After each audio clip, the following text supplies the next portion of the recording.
Hi, welcome to Healthy Living. I'm Dr. Donald Pelto, and I have Ron Ernenwein here and Julie here. Ron is the owner of AA Transportation Company, and Julie does everything pretty much, both in the business and another business that you guys have with horses. So I'd like to welcome both of you here today to Healthy Living. Thank you. Glad to be here. Yeah. So you're both very entrepreneurial, and we're going to talk today a little bit about business and health and how to have a balance, because it's something that you've got to now or you're working on right now, but it hasn't always been that way. So tell me a little bit about your businesses and your story in terms of your company. Sure. AA Transportation I founded in 1996. Was a startup for me with about 25 employees. Over the years, we've grown it to over 500 employees now. Primarily, we do school buses, and we do home-to-school transportation for 17 towns in the Worcester area. So we're transporting about 35,000 students to school every day. Wow. Yeah. That's a big business. It is. And did you have experience in the transportation industry before, or how did you get involved in it? Well, I actually got my start working in the maintenance department. Fixing the vehicles? Fixing cars, yeah. I work for a Ford dealer. And I have my associate's degree from Quinsig. At the time they had, excuse me. It's fine. They had a program sponsored by Ford Motor Company. So I did a co-op with a Ford dealer, and I worked there for a while. I was headhunted by a family that owned a school bus company to run their maintenance department.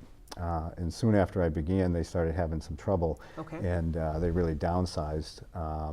I was able to take that as an opportunity to expand my responsibilities to almost like a general manager type position, where I got to learn about the bidding and the insurance and all the different aspects. When they went out of business, I was stuck thinking, well, now I need a job. So I was able to acquire one contract and started with that. I did a startup and was able to expand it over the years. Wow, that's it's kind of an interesting industry, and to expand it that much, was it slow? Was it like one additional contract per year type of a thing, or was it a? Well, we did, we were able to bid some work, soon after the startup, and then we did acquire, there were two businesses that I bought along the way, so those were kind of a little easier to do than starting from scratch. Yeah.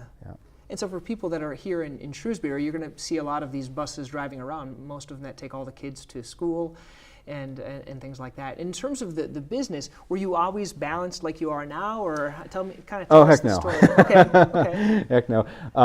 We went through period of time where we just, Julie and I just worked so much, and it affected our personal lives where we weren't able to really take time for us. So all those long work days were taking their toll. So a few years back, we made the decision where Julie was going to step aside from the business, and I literally had to hire 4 different people to fill her spot. Wow, that shows how much she was doing. Yeah, exactly. But the good part of that was that I was able to even more departmentize things. A lot of things fell under the umbrella of what she was doing.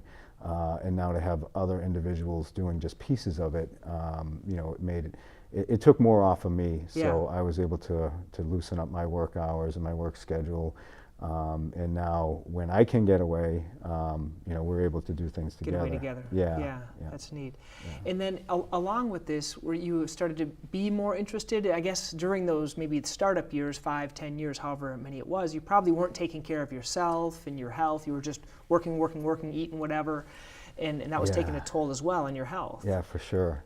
And then something happened. Was it at the same time when you kind of switched to having managers, and then all of a sudden you could start taking care of your health? Is that how that happened? Well, for me, the red flags were coming up with my doctor's visits. We went from doing yearly physicals to going, every 3 to 6 months. My cholesterol was off the map. My blood sugars were creeping up. So you were pre-diabetic? I was pre-diabetic, yeah. And the process, the doctor, your primary care would give you the regular standard advice, diet and exercise. Yeah. And did that work for you? And no, it didn't. It was so frustrating, because we thought we were eating well, but that I guess that means something different for each individual. For me, eating well was not what I thought it was, and it was so frustrating because You know, the more I exercised and the more I tried, it seemed like the more the sugar levels went up. And you were doing a lot of hours of exercising. Yeah, yeah. I got to the point where I was going to kick this thing because I really didn't want to go on meds. So you were going to defeat it. I'm going to defeat it with exercise. That's yeah, what you thought. Yeah. So I did more and more and more. You know, I was lifting every day, running 5 miles a day, and sometimes I would do another cardio session, like on the elliptical, for another 40 minutes at night. And I, you know, was so excited. I'm like, oh, I got this thing, and I'm going to go back to the doctor, get my blood tested. And they're like, well, you know, you got to do better. It went up again, and I got to the point where, yeah, my A1C was at 6.4, and they said, it goes up one more notch. We really got to start you on meds. And I'm like, what the heck? What else can I do? Yeah, what can I do? And it was right around that time that you know, we made contact with Bonnie LaFrac at the fitness asylum, and we started getting involved with some of her programs, and that was just life-changing. I mean, so you switched from maybe going to the gym every day and running every day to the like a boot camp type of a thing, or boxing, or something else like that. Exactly. And along with that, we did one of her challenges. And so for those that are listening, explain a little bit about what a challenge is. Well, Bonnie offers a lot of different types of challenges, you know, different lengths. You know, she does a 30-day, she does, like I did the 12-week body challenge. Yeah, the body challenge, which was, I forget what they called it. It was, you know, beach ready or something like that. But the point is that you go there and everything's outlined for you. You don't have to think about how many calories I'm going to eat, or figuring out macronutrients, or geez, how many grams of proteins in this meal.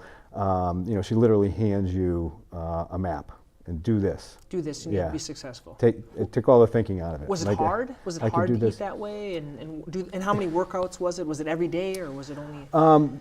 For that challenge, I think we were doing 3 to 5 workouts a week, and I always go over the top and do a little extra anyways. It's my personality.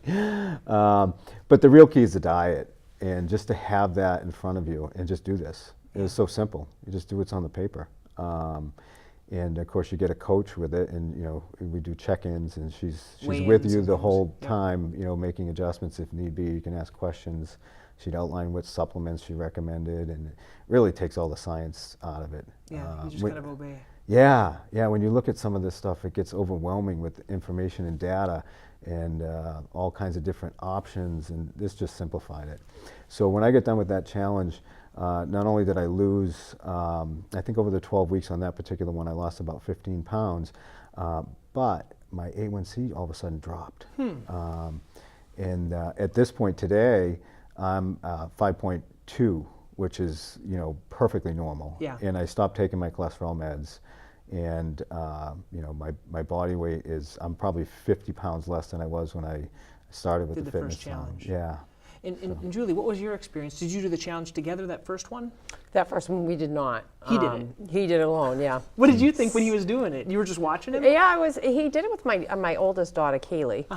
They did it together. They both had a few pounds to lose, and they wanted, you know, to be a little more active without being as winded during their activity levels.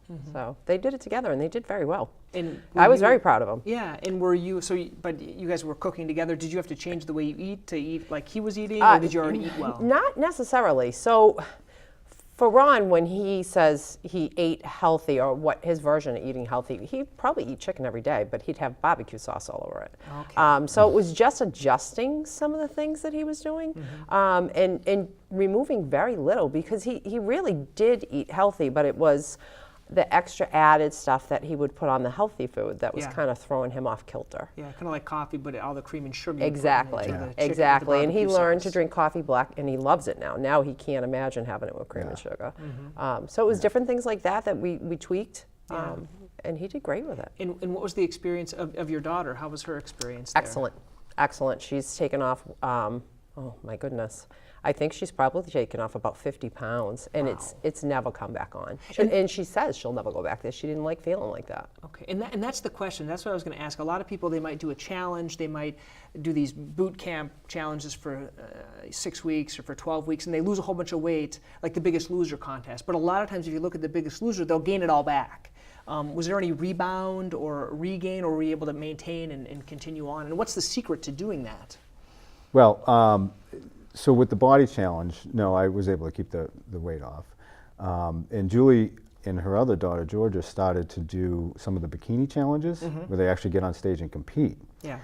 So she's done that probably 8 or 9 times now over the past 3 years or so. And when you're doing a stage diet, you're getting lean to the point where it's not a normal walk around every day kind of lean. It's for a purpose, for the show. Yeah. So you do have to reverse diet out of that. Okay. Let's talk. Or one of you can talk about that. What is the bikini challenge like? So there's for the men it's called the physique challenge, and for the females it's the bikini. Basically, it's a way, I guess, to get ready for the beach. But how is it? What does it include? Is it possible? Is it hard? It's mentally hard for people that don't have complete control of their eating in the first place. Okay. So we had been trying to be healthy for so many years. I think it's a little easier because we don't binge eat. We don't go out for suppers. If we go out for supper, once a month to have something unhealthy, that would be a stretch saying that. So we eat a lot of clean food. So for us to transition into that bikini diet and run the physique diet, I don't think it was as strenuous as it would be for somebody else. But as the weeks go on, and this January I start another one, which is 18 weeks. Okay. So you start off, you're around 2,500 calories a So day. for people that are listening, what does a typical person need per day? Is it about 2,000? Yeah, well, I guess it kind of depends on the activity level of the person. But a sedentary woman could be, and see, a lot of people get caught in this trap where they forget to eat. They're too busy to eat. Yep. They don't want to eat. They're not hungry to eat. And people like that can really wreak havoc on their metabolic systems because they'll sit down and they'll have one meal, and it'll be a 500-calorie meal, and then some snacks later, and that's it. That's all they're eating during the course of the day. And so basically, if your metabolism's up here, it's going to ramp down, meaning Right. you're going Right. to feel cold. You're not going to burn as much. Right. So the body adapts. It's quite adaptive to what we give it. And we're here for the longevity. I mean, it's systematically we want to survive. So as they're dumbing down their diet, so to speak, and they're going down to 800, 900 calories, their body adjusts to that quite readily within a couple of weeks. So, an average active person who's well aware of their metabolic rate, they can, a woman should be doing 2,000 calories a day. A man would be obviously more, yeah. But if it's not that type of individual, and it's an individual that, works long hours, leads a sedentary lifestyle, sits in front of the TV a lot, doesn't get out and get active even on weekends, could be quite low. And so she starts you with more calories or foods, and then you restrict it towards the time where you get on the stage, and that's just for a designated purpose. Right. And she'll tell the women that join the team, because the majority of it is women. Ron was actually, aside from the firefighters that she did last year, Ron was the first man who's ever joined the team. Okay. Yeah, so he was kind of the icon. Well, being almost 50 is. years old, I never really envisioned myself going on stage for a bodybuilding contest. Yeah. So this was outside my comfort zone. I was going to say, yeah. But we decided. Yeah, despite we decided, so she got yeah. So Julie's done several of these, and she loves it, the thrill of it, and she's done really well with it. In fact, most recently, she just got her pro status. So for me, I wasn't really sure I wanted to do it. The exercise and the diet, that's a gimme. We do that anyways. Yeah. But the stage thing, I was really hesitant. Because you don't like to show off. Probably not a person that shows off and things like that. And not that you're showing off, but I think it's a goal that you're working towards. So despite my objections, we decided this was a great idea, a great couples activity.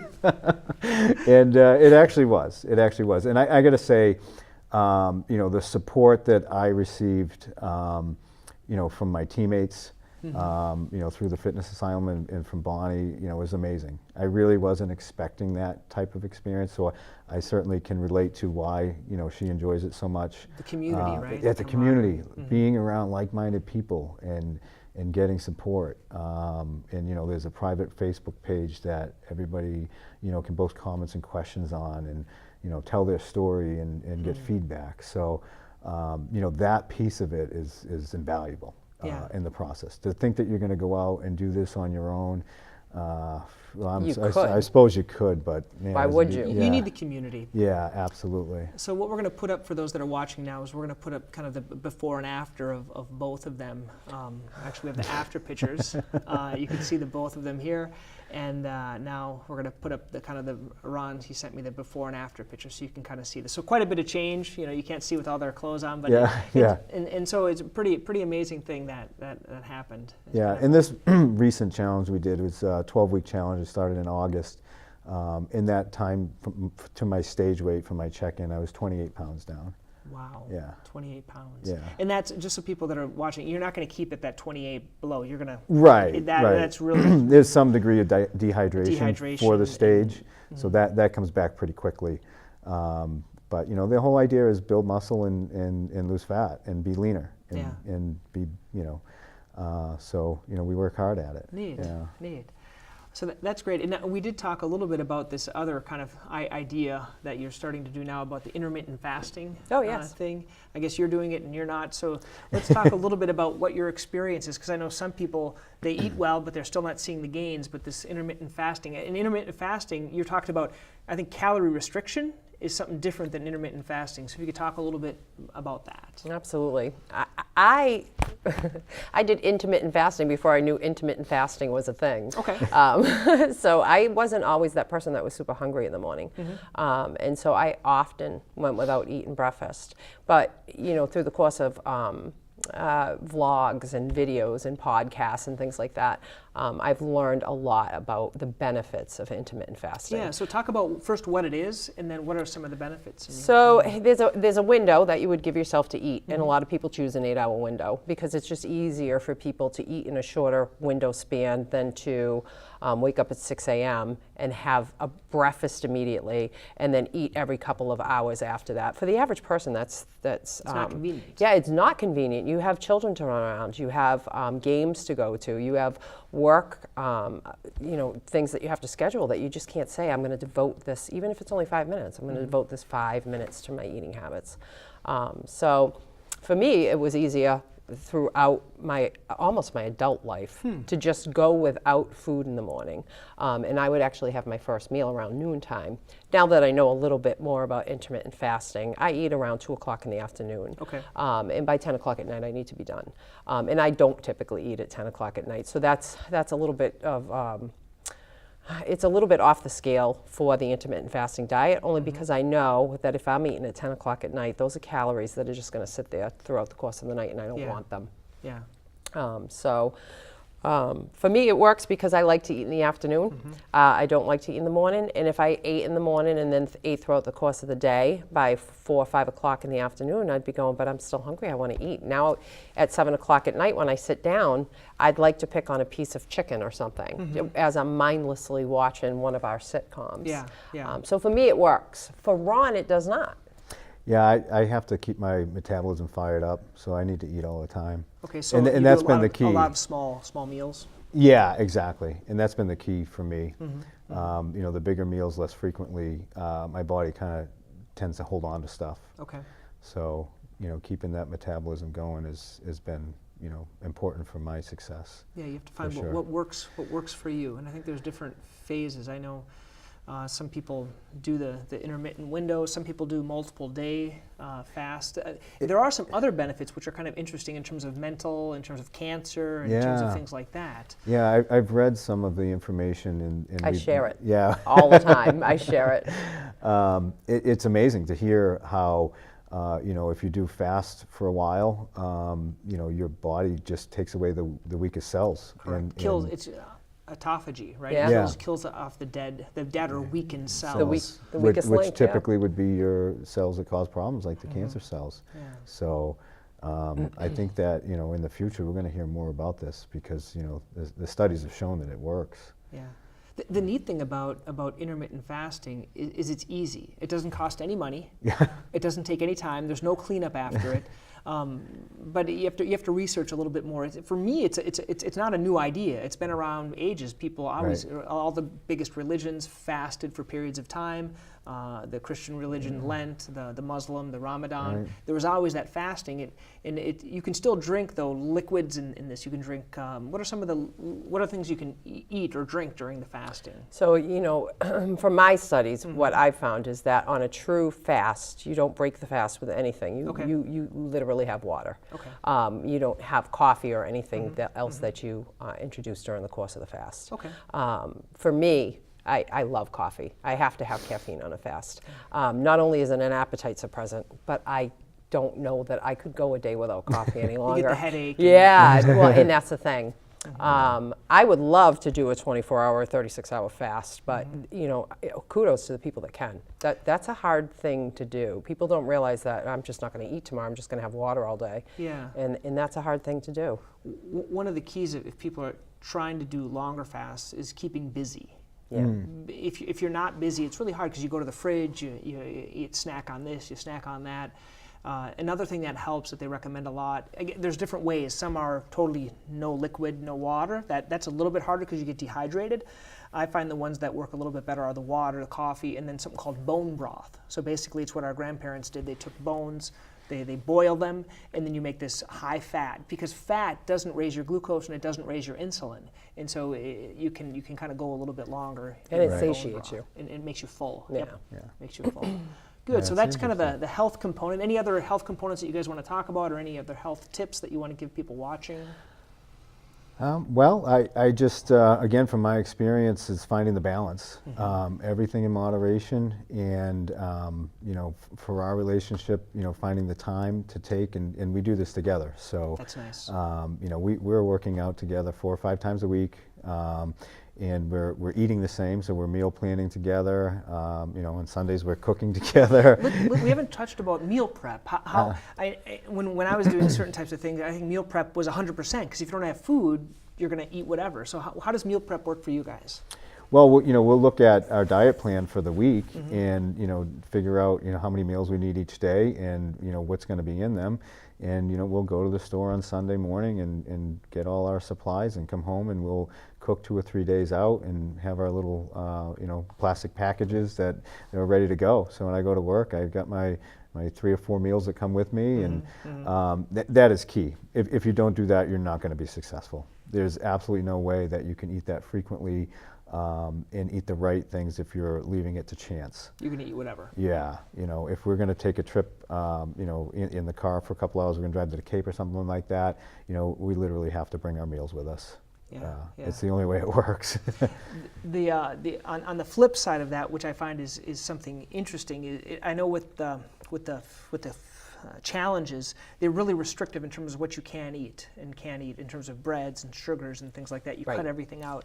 What I like about the fasting component is, for example, if it's a Friday night and I'm going to have friends come over for dinner, you're going to enjoy the time with your friends. You're going to have a dessert. Right. And so with the fasting component, what works well is that no matter what I eat during the day, I'm always going to eat too much. Yeah. And so I find what's helpful is I skip breakfast, I skip lunch, and then I just enjoy the dinner with my friends, and I enjoy it much. In food, I don't know if you've done the fasting, food tastes better after you've fasted for a longer period of time. Absolutely does. It just tastes so much Your better. palate is cleansed, yes. For sure. We use it, I use it, I shouldn't say we use it. I use it the exact opposite of you. So if I know friends are coming over, and I might overindulge on a Friday evening, then Saturday I'll go without eating at all. The day after? Yeah, the day after Okay. I clean it. So I just feel like, okay, I got all these toxins and things that are in my system. So the following day I will fast. That's a good way, and you can do it either before or after. Yeah. And the funny thing about that is, as you said, you have cravings and whatnot. Your palate changes based on what you eat. Now, there's some studies out there that show it's relative to the type of bacteria that you're growing in your gut, and that bacteria from the processed food starts to die off, and it's sending a signal to your brain saying, hey, feed us, eat more of that bad stuff, because our little colony here is dying. But once you get over the hump and you cleanse your system, those cravings kind of go away. For sugar, pretty much, right? Yeah, for sugar, Sugar's or the even main- processed food. fried fruit or things like that. And it's funny because, when we go on one of these challenges, there's certain things like, oh, I really, miss, whatever it may be. And then you kind of crave it. And at the end of the challenge, when you get to have it, it's like, it's not as good as I remembered. And like, I don't even want to eat it all, you know? Yeah. We've done that a few times after. Just last weekend we went to a Mercy meal. One of our Do you guys do friends' cheat parents meals, or do you do cheat meals? I know we do now. That. Now Yeah, you do? so we do now. When we're on that type of a diet, explain what a cheat meal is. Yeah. When we're on that type of a diet for the stage, there are no cheat meals involved in that. No cheat meals because it's just you've got to get stage lean within a certain amount, a window. So there's no cheating involved in that. But now that on our typical life, yes, we have cheat meals. Okay. And we try and control that by only having one a week. But a lot of times that's not realistic. Like this week with Thanksgiving. Yep. Yeah. It is just not realistic to think something that bad's going to happen. we are only going to have one cheat meal. The odds are he's going to have a cheat meal and a piece of pie. Yep. And he'll probably do it again the second day with the leftovers. And it's just fact. I mean, we cannot possibly control ourselves 24/7, and you have to give yourself a little leeway. And that's the thing. A lot of these diets and philosophies, they have to be good forever, and it's really impossible. You can do it in the short term, maybe for 12 weeks or a couple of months, and you see the gains. But then you fall off, and that's where I think having that balance is important, like you said. Yeah, you definitely have to have a balance, and you have to be realistic. And for us, I think that's the point of continuing with the challenges. So we're going to start another challenge in January, and get back on track. It's accountability, it absolutely is. When you have to check in with Bonnie and you send her your pictures every week, he's like, oh no, I have to make the right choices here, or else I have to explain myself. So it really does change the dynamic of doing it. Just to go on a quote diet, thinking that you can do it on your own, it's completely different. I think one of the elements of the whole puzzle is that we eat socially, and you go out to dinner as as an entertainment, as a thing to do with your friends, your family, and when you're trying to be good with your diet and follow your plan, and you have all these influences, that's really the challenge. The external influences. Yeah. The holidays like Thanksgiving, going out with friends. Yeah, the social aspect of it. So we have to be careful of who we go out with and make sure. But that's where I agree with Julie, is fasting makes it so much easier, because I'm not guilty, because I want to enjoy my time with my friends. Well, do it before or after just makes it easier. I sat down to plan out our workouts this week, because it's Thanksgiving. So we're not working out on Thursday because I host Thanksgiving. And I know I'll be doing Black Friday shopping on Friday, so there'll be no working out that day either. So we had to ramp up our workout schedules. Yeah, we're preloading is what we're doing, yes. You get the total in for the week. Good. Well, thank you, Ron. Thank you, Julie, for coming to the show, and look forward to hearing more from you. Oh, thank you. You as well. Hey guys, thank you for watching Healthy Living. You're going to find a few links here I'd like you to click. One is to subscribe to this channel on YouTube. Also, you can learn more. There are some videos here you can see.